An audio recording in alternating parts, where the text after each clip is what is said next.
5G बहू। सुमित्रा जी का बेटा था अमित और बहू का नाम था अमृता। सुमित्रा जी की बहू की बातें सुनकर ऐसा लगता था कि जैसे वो बहुत इंटेलिजेंट है, क्योंकि उससे कभी भी कोई भी सवाल पूछो फट से जवाब दे देती थी। अरे भाई, उसके जवाब से तो गूगल भी पीछे रह जाता था। और इसलिए कम से कम सुमित्रा जी के घर में तो किसी को भी गूगल की जरूरत ही नहीं पड़ती थी। जब भी घर में कोई बात चलती, कोई कुछ भी कहता, तो अमृता फट से कह देती, ये तो मेरे साथ भी हुआ था, मुझे इसके बारे में सब मालूम है। एक दिन सुमित्रा जी अमित और अपनी बहू अमृता के साथ अमित के बुआ जी, फूफा जी यानी कि मुकेश और उर्मिला जी के यहाँ पर मिलने के लिए गए। अरे बहुत अच्छा किया अमित बेटा, इतने दिनों के बाद आए हो तुम। हाँ सुमित्रा भाभी, कभी तो आ जाया करिए अपने बच्चों को लेकर। आपकी बहू के आने से तो हमारे घर में भी रौनक आ गई है। वो क्या है ना, अमित ऑफिस के काम में बहुत बिजी रहता है, इसलिए उसे तो वक्त ही नहीं मिल पाता। अच्छा, लगता है नौकरी काफी मुश्किल है अमित की। अरे नहीं फूफा जी, ऐसी कोई बात नहीं है। आप तो जानते हैं ना प्राइवेट जॉब में कितना काम होता है। अरे कोई समझे ना समझे, मुझे तो पता है प्राइवेट नौकरी में इतना काम करना पड़ता है कि इंसान की आफत आ जाती है। लेकिन बेटा, तुमने तो कभी जॉब की ही नहीं, तुम्हें कैसे पता? अरे जॉब नहीं की तो क्या हुआ मम्मी जी, सब जानती हूँ मैं। सबसे पहले ऑफिस में जाओ, वहां पर अपनी एंट्री डालो, उसके बाद दिन भर सिस्टम पर बैठकर काम करो। चारों तरफ कैमरे लगे होते हैं, आप अपनी नजर इधर की उधर नहीं कर सकते। उसके बाद दिन भर बॉस की चिक चिक सुनो, वो अलग से। यही सब होता है, मुझे ना सब पता है। अरे बहू रानी तो काफी इंटेलिजेंट है, हर बात की खबर है इसको। थोड़ी देर बाद, अब देखिए सुमित्रा भाभी, इतने दिनों के बाद आई हैं आप, खाना खाकर ही जाना, ऐसे तो मैं आपको जाने नहीं दूंगी। वैसे बुआ जी, खाने में क्या बनाया है? वो क्या है ना बेटा, आज तुम्हारी बुआ जी की तबीयत थोड़ी ठीक नहीं थी, इसलिए हमने सोचा कि जब तुम लोग यहाँ आ जाओगे तो बाहर से खाना मंगवा लेंगे और साथ में बैठकर खाएंगे। लेकिन बस प्रॉब्लम इतनी सी है कि मुझे बाहर से खाना ऑर्डर करना नहीं आता। सोचा जब अमित आएगा तो उसी को बोल दूंगी। अरे मुझे आता है ना, मैं कर देती हूँ ऑर्डर। बताइए क्या क्या मंगाना है आपको? इटालियन, कॉन्टिनेंटल, इंडियन, पंजाबी, सब पता है मुझे।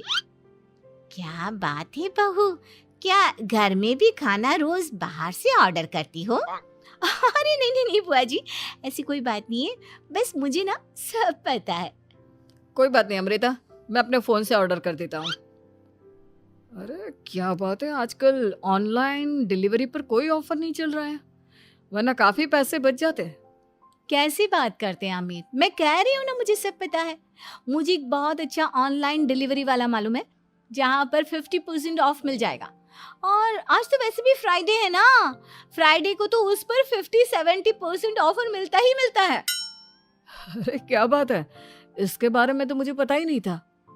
अरे बेटा, जिस चीज के बारे में किसी को पता नहीं होता, हमारी बहू को पता होता है। एक काम कर, तू उसी को ऑर्डर करने दे। क्या बात है अमृता बेटा, तुम तो बहुत इंटेलिजेंट हो, सब कुछ जानती हो। कुछ दिनों के बाद सुमित्रा जी की कुछ सहेलियां उनसे मिलने के लिए आती हैं। अरे सुमित्रा बहन कैसी हो, बहू कैसी है तुम्हारी? अरे पूछिए मत, बहुत इंटेलिजेंट है मेरी बहू, सब कुछ जानती है। क्या बात है, बहू के आने के बाद तो औरतें दुखी हो जाती है, लेकिन तुम तो बहुत खुश लग रही हो। वो क्या है ना, मेरी बहू है ही इतनी अच्छी। अरे तो बुलाओ ना, हमारे साथ बैठेगी, बातें करेंगी तो हमें भी अच्छा लगेगा। सुमित्रा जी अमृता को बाहर बुलाती हैं और उसके बाद सब लोग बातें करने लगते हैं। क्या बताऊं, कुछ दिनों से घुटनों में इतना दर्द हो रहा है कि चला भी नहीं जाता। अब बुढ़ापे में तो ये सब चलता ही रहता है, क्या कर सकते हैं।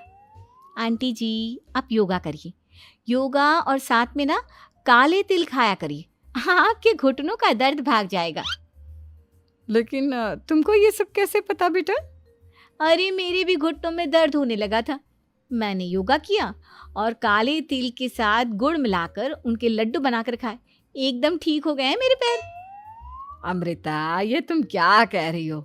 इतनी कम उम्र में तुम्हारे पैरों में दर्द कैसे हो सकता है? अरे मम्मी जी सच कह रही हूँ, एक बार अगर कोई ये नुस्खा अपना लेना बस मजा आ जाए। ठीक है बेटा, अगर तुम कहती हो तो मैं ये करके देखती हूँ। मुझे सब पता है आंटी जी, ये मेरे साथ हो चुका है, इसीलिए तो बता रही हूँ मैं आपको, ऐसे नहीं बताती किसी को। कुछ दिनों के बाद अमित अमृता को अपने दोस्तों के साथ घूमने के लिए ले जाता है। क्या यार, क्या जिंदगी हो गई है। सारा दिन ऑफिस का काम करते रहो, अपनी हेल्थ पर तो ध्यान ही नहीं दे सकते। अरे क्यों नहीं दे सकते अपनी हेल्थ पर ध्यान, सब दे सकते हैं। इंसान चाहे तो कुछ भी कर सकता है। क्या बात है भाभी, आप इतनी श्योरिटी के साथ कैसे कह सकती हैं? अरे आजकल ना एक से एक एप्लीकेशन है मार्केट में, और जानते उसमें कुछ एक्सरसाइज तो ऐसी बताते हैं जिन्हें आप अपने ऑफिस में बैठे बैठे, मेरा मतलब लैपटॉप पर काम करते करते भी कर सकते हैं। अमृता, ऐसी एक्सरसाइज के बारे में तो मुझे भी नहीं पता था, तुम्हें कैसे मालूम? अरे मुझे सब पता है, हर चीज की खबर रखती हूँ मैं, जानते हैं ना आप। लेकिन ऐसी कौन सी एप्लीकेशन है और ऐसी कौन सी एक्सरसाइज है भाभी? एक मिनट, मैं आपको अपने मोबाइल में दिखाती हूँ। अरे वाकई में भाभी तो सही कह रही हैं। देखो यार, इस पे कितनी अच्छी एक्सरसाइज दिखाई गई है। अपनी चेयर पर बैठे बैठे एक्सरसाइज भी कर लो, काम भी और हेल्थ भी। वाह भाभी वाह, मजा आ गया। लेकिन अमृता, तुम्हें इस बारे में कैसे पता? अब मेरे साथ जो चीज हो चुकी है उसके बारे में तो मुझे पता होगा ही ना अमित। मतलब तुम कब ऑफिस में काम करने गई जो तुमने ऑफिस करते करते एक्सरसाइज की? मैं जो किचन में काम करती हूँ अमित, घर के काम, वो किसी ऑफिस के काम से काम है क्या? बस मैं भी वो सब करते करते इनमें से कुछ एक्सरसाइज ट्राई कर लेती हूँ, इसीलिए मुझे सब पता है। सही है यार, तुम तो बहुत इंटेलिजेंट हो। कुछ दिनों के बाद ये क्या है, एक दोस्त ने मेरे साथ एक मजाक किया है लेकिन समझ में ही नहीं आ रहा। अरे बेटा, तो अमृता से पूछ लेना, उसके पास कोई ना कोई जवाब जरूर होगा। ठीक कहती है मम्मी जी, मैं सब जानती हूँ। लेकिन अमृता, ये थोड़ा मुश्किल है, सोच लो। मेरे लिए कुछ भी मुश्किल नहीं, दुनिया की कोई भी पहेली हो मैं चुटकी में सॉल्व कर लेती हूँ। अच्छा ठीक है, देखो मेरे दोस्त ने मुझे एक खाली पेपर दिया है और कहा है कि इस पर उसने मेरे लिए कुछ मैसेज लिखा है। अब एक बात बताओ यार, खाली पेपर पर, आई मीन जिस पर कुछ भी नहीं लिखा हुआ, उसे मैं कैसे पढ़कर बताऊं? अरे बस इतनी सी बात, इसे तो मैं चुटकियों में सॉल्व कर दूंगी अमित। लेकिन कैसे बहू, इस पेपर पर तो वाकई में कुछ नहीं लिखा हुआ, एकदम खाली पेपर है, कैसे, क्या पढ़ोगी तुम? अमित, एक छोटा सा काम करो, जल्दी से एक मोमबत्ती लेकर आओ। अरे बहू, पेपर में आग लगाने का इरादा है क्या? नहीं मम्मी जी, इस पेपर पर अमित के दोस्त का लिखा हुआ मैसेज पढ़ने का इरादा है। अमित कैंडल लेकर आता है। अब ना बस इस पेपर को धीरे धीरे कैंडल के ऊपर घुमाते रहो, देखना 2 ही मिनट में मैसेज आपकी आंखों के सामने होगा। अच्छा ठीक है, मैं ऐसा करके देखता हूँ। 2 मिनट के बाद अरे वाकई में इस पर तो अक्षर बनने लगे, लेकिन ये हुआ कैसे? और अमृता, तुम्हें कैसे पता? बहुत सिंपल है मम्मी जी, अमित के दोस्त ने नींबू के रस से मैसेज लिखकर उसे सुखा दिया। अब अगर मैसेज पढ़ना हो ना तो पेपर को आग के सामने ले जाओ और लेटर्स अपने आप उभर कर आ जाते हैं। वाह बहू, लेकिन तुम ये सब कैसे जानती हो? अरे मम्मी जी, जब मैं छोटी थी ना तो अपनी सहेलियों के साथ ऐसे ही गेम खेला करती थी। ये तो मेरे साथ कितनी बार हो चुका है, मुझे सब पता है। थैंक यू यार अमृता, तुम्हारी वजह से हमें कुछ भी सोचने की जरूरत ही नहीं पड़ती, तुम सब कुछ बता देती हो। कुछ दिनों के बाद सुमित्रा जी को अमृता के प्रेग्नेंट होने की खुशखबरी मिलती है और सुमित्रा जी अमृता को डॉक्टर के यहाँ लेकर जाती है। देखिए सुमित्रा जी, आपकी बहू की तबीयत बिल्कुल ठीक है, किसी भी तरह की चिंता करने की कोई ज़रूरत नहीं है, लेकिन हाँ, उनको आयरन वाली डाइट खाने की बहुत ज़रूरत है। ठीक है डॉक्टर साहब, आप बता दीजिए मैं अपनी बहू को क्या क्या खिलाऊं ताकि उसकी तबीयत ठीक रहे और आने वाले बच्चे की भी। अरे मम्मी जी, इसमें डॉक्टर से पूछने की क्या ज़रूरत है, किशमिश है, अनार है, पालक है, ये सब खाना चाहिए, आयरन का लेवल बिल्कुल बराबर रहता है। अरे वाह, आपकी बहू तो सब कुछ पहले से ही जानती है। ये तो बहुत अच्छी बात है। देखो, आयरन के साथ तुम्हें कैल्शियम भी खाना होगा। जानती हूँ मैं, अगर आयरन की खाली सप्लीमेंट लेते हैं और कैल्शियम नहीं लेते तो बॉडी उसे अच्छे से एब्जॉर्ब नहीं कर पाती। सब पता है मुझे। बहू ये भी मालूम है? हाँ मम्मी जी, आप तो जानती है ना, मुझे सब पता है। आपकी बहू की बातें सुनकर अच्छा लग रहा है। मुझे ऐसी बहुत कम लड़कियां मिलती हैं जिन्हें इतनी नॉलेज होती है, सारे सवालों के जवाब देती है। और हमारे इंडिया में तो वैसे भी हालात बहुत खराब है। बिल्कुल ठीक कह रहे हैं आप डॉक्टर साहब, लेकिन मैं उन लड़कियों की तरह नहीं हूँ। बहुत ख्याल रखती हूँ मैं हर चीज़ का।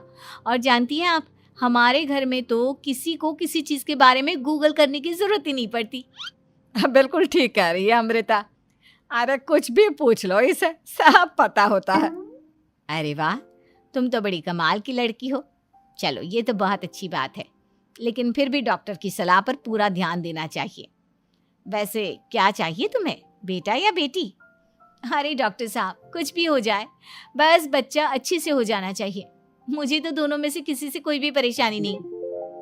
और सुमित्रा जी, आप? डॉक्टर मैडम, मुझे तो लड़के और लड़की में कभी भेद करने की आदत ही नहीं है।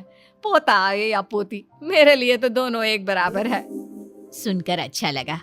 वैसे आप जानती हैं, हमारे यहाँ पर तो लोगों को बड़ी बेचैनी रहती है ये जानने की कि पेट में लड़का है या लड़की, लेकिन विदेशों में ऐसा नहीं होता। हाँ, वहाँ पर तो सब कुछ पहले से ही बता देते हैं ना। ये भी कोई बात हुई भला? लेकिन तुम्हें कैसे पता कि वहां पर सब कुछ पहले ही बता देते हैं? अच्छा, हाँ, तुम तो सब कुछ पहले से ही जानती हो ना। तुम्हारे साथ तो सब कुछ पहले से ही हो चुका होता है। नहीं मम्मी जी, ये तो मेरे साथ पहली बार हो रहा है, इसलिए मैं ये डायलॉग नहीं बोल सकती। अमृता की बात सुनकर सुमित्रा और डॉक्टर दोनों हंसने लगते हैं।